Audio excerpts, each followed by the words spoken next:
Hello మామ, మీరు ఎప్పుడైనా చూసారా మన కాజీపేటలో అయ్యప్ప స్వామి గుడిని? ఎంత బ్రహ్మాండంగా కట్టారంటే మీరు చూడండి. ఈ వీడియోలో మేము చూపిస్తాం, మీరు చూడండి, చూపించండి 10 మందికి. చూడండి మామ, మేము వెళ్తున్నాం.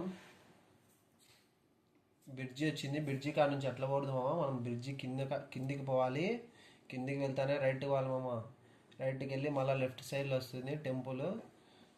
ఇదో ఇక్కడ కానచేటే అయ్యప్ప స్వామి టెంపుల్. ఇదో ఇక్కడ రోడ్డు.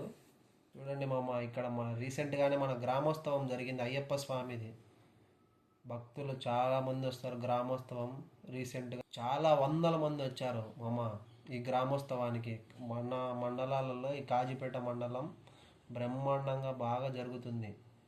మీరు చూసింటే కింద కామెంట్ చేయండి మామ, మర్చిపోవద్దు. ఈ గుడి అంతా చూడండి, బంగారు కలరు బ్రహ్మాండంగా ఉంది. బయట నుంచి ఒకసారి తీసాము. ఇక్కడ కర్రప్ప స్వామి అని ఒక స్వామి ఉన్నాడు. నేను ఎప్పుడు పేరు వినలేదు.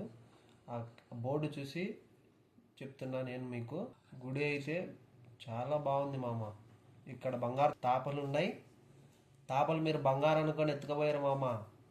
తెలుసు కదా మన కాలం ఇప్పుడే ఎలా ఉందో. బంగారం అంటేనే ఎత్తుకపోతారు మన వాళ్ళు. ఇరుముడి కూడా ఎవరైనా శబరిమలలోకి వెళ్ళలేకపోతే ఇక్కడ వచ్చి ఇరుముడి తీసుకుంటారు. మనం అయ్యప్ప గుళ్ళేకి వచ్చామని ఫస్ట్ అయ్యప్ప స్వామి కాడికి పోకూడదు మామ. ఎప్పుడైనా విఘ్నేశ్వర స్వామినే దర్శించుకోవాలి మనం. ఆ పక్కన సుబ్రహ్మణ్యం స్వామి ఉన్నాడు. స్వామిని కూడా మనం దర్శించుకున్నాం. ఇంకా ఫైనల్గా చూస్తున్నాం మామ మన మణికంఠ స్వామిని. ఎంత అద్భుతంగా ఉన్నాడు చూడండి మామ. మీరు గుడికి పోలేదని బాధపడద్దు మామ, నా యూట్యూబ్లో చూడండి. అందుకోసమే ఉంది మన చెన్నూరు చిన్నోళ్ళు YouTube channel. Please subscribe, like, share.